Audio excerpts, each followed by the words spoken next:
gonna do a quick walk around of the truck. Just do kind of everything I've done to it so far. So you might see the BMW wheels.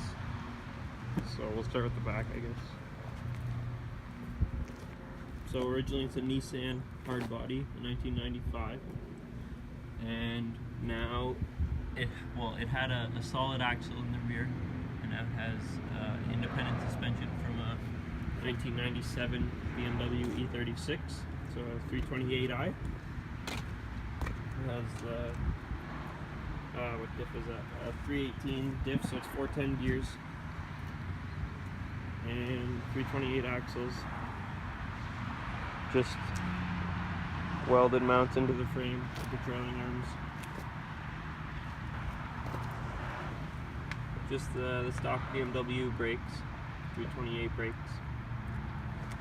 This is a mount for a gas tank back here, these two bars. Okay, just going over the work that's been done to the front now. So, E36 front subframe with E36 rack, steering column. The E36 mounts, like the way we mounted it to the frame, is through the, and same back here, we cut the factory mounts out of an E36 shell that I had bought for parts and reused the mounts. But we made a jig for the whole front suspension, so the coilovers are in the right spot and the subframe is in the right spot.